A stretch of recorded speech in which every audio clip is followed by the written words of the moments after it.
Good morning. સવારના વાગી ગયા છે 6 અને હું સ્કૂલે જવા માટે તૈયાર થઈ ગઈ છું. રસ્તામાં ચાલતી જાતી હતી. આને તો તમે ઓળખતા જ હશો.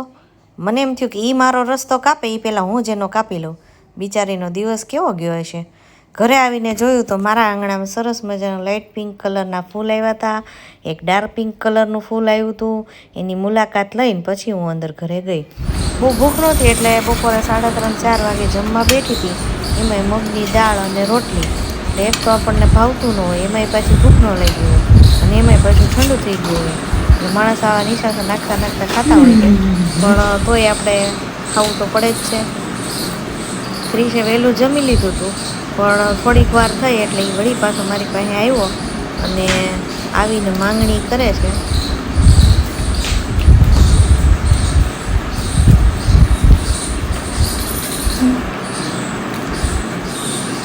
નાસ્તો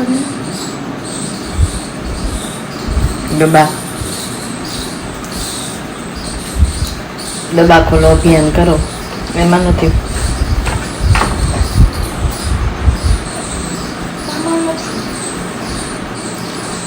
આપણામાંથી અભિયાન કરો, એમાંથી મને પણ થોડા આપી શકો છો.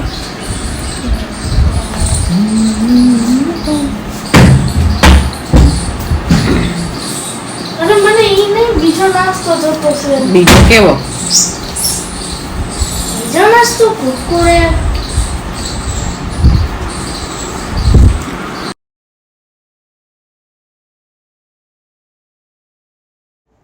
બોલો લ્યો. પછી જમીને થોડુંક કામ કરીને ફ્રી થઈ ત્યારે એક સરસ મજાની મેં રીલ પણ બનાવી લીધી છે અને એવી 2-3 રીલ હું એકારે બનાવી લઉં છું. પછી જ્યારે મન થાય ત્યારે મૂકવાની, નહીં તો પડી હોય છે. સાંજે જ્યારે ક્રિશના પપ્પા આવ્યા ત્યારે ભેગી થેલી લઈને આવ્યા હતા. જોયું તો બાએ અમારા માટે વાડીનું શાકભાજી મોકલ્યું હતું.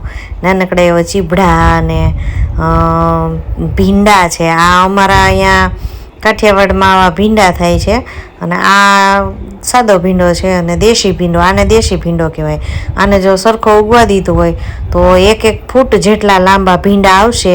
આ હજી શરૂઆતનો પહેલો ભીંડો આવ્યો છે, પણ પછી તો બા અમને ભીંડો મોકલશે ને તો 1-1 ફૂટના ભીંડા હશે. 2-3 ભીંડામાં તો શાક બની જશે અને પછી તો ખાઈને ધરાણા હશું ને એટલે ભીંડો અબકે પડશે.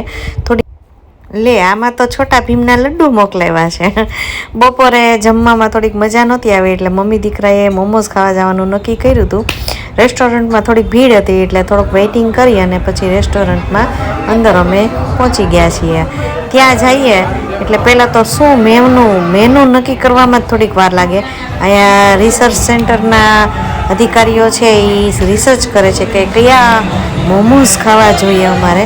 ફાઇનલી એક મોમોઝ છે એનું નક્કી કરવામાં આવ્યું છે કે આજે ફ્રાઈડ મોમોઝ ખાવા છે. એટલે ઓર્ડર આપી દેવામાં આવ્યો છે કે ભાઈ ફ્રાઈડ મોમોઝ આજે ખાવાના થાય છે. ક્રિશને ફ્રાઈડ મોમોઝ ખાવા હતા એટલે એના માટે મોમોઝ મંગાવ્યા. પણ રેસ્ટોરન્ટ અને કાફેમાં ને હોટલમાં જવાનો એક ગેરફાયદો એ છે કે વસ્તુ મંગાવ્યા પછી, જમવાનું મંગાવ્યા પછી રાહ જોઈને કંટાળો આવી જાય છે. થાકી જાય રાહ જોઈ જઈને, પણ એ કોઈ વાતે આપણે જે મંગાવ્યું હોય એ આવતું નથી. હું ને ક્રિશ પછી આવી રીતે રાહ જોતા હતા, બહાર જોતા ને.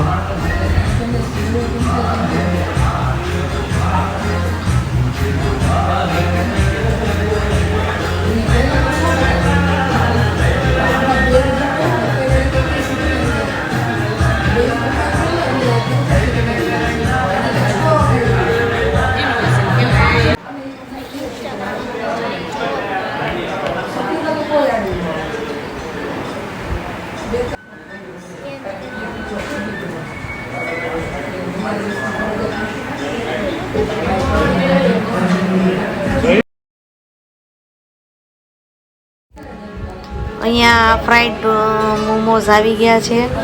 મેં આની પહેલાં સ્ટીમ મોમોઝ ટ્રાય કરેલા હતા. ઠીક હતા એ મોમોઝ, પણ આ ફ્રાઈડ મોમોઝ છે એ સારા લાગતા હતા. અને મારી સામે એ મોમોઝ આવી ગયા એટલે હું કંટ્રોલ ન કરી શકી. ખાવા નહોતા પણ મેં લઈને થોડોક ચાખી જોઈએ એટલે મેં પણ ફ્રાઈડ મોમોઝ ચાખ્યા. પણ સ્ટીમ મોમોઝ કરતાં ફ્રાઈડ મોમોઝ છે એ સારા લાગતા હતા. Fried vegetable momos. હમણાં ઠીક છે.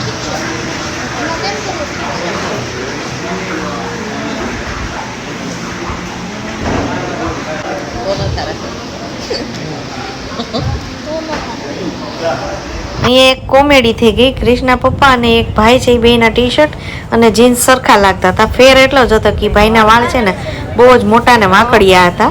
અને સાહેબે બહાર આવીને મને બિલ બતાવી દીધું, એટલું થયું. ત્યાંથી આગળ અમે હોટલમાં જમવા માટે ગયા હતા, કારણ કે મારે અને ક્રિશના પપ્પાને જમવાનું બાકી હતું. ત્યાં ગયા તો ફરી એ જ કહાની, ઓર્ડર આપો અને અડધી કલાક વેઇટ કરો. અને એમાંય પાછા આજુબાજુવાળા એ જમવાનું ચાલુ હોય એટલે એ લોકોનું જમવાનું જોઈ અને આપણા મોઢામાંય પાણી આવી જતું હોય છે.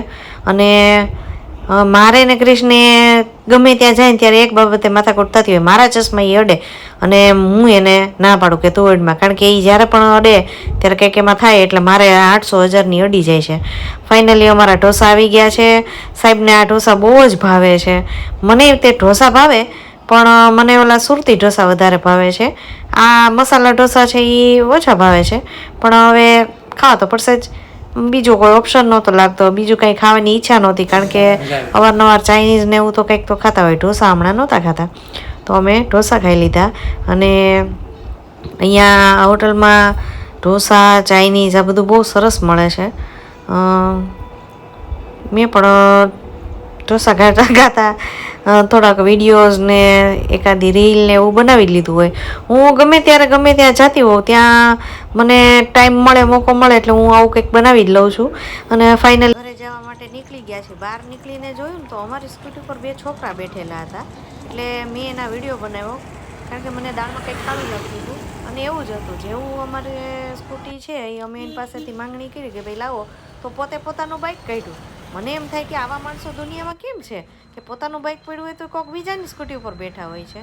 અને આ અમે ત્યાંથી આગળ પેટ્રોલ પંપે અહીંયાથી ક્યાંથી આપો છો નગરમાંથી?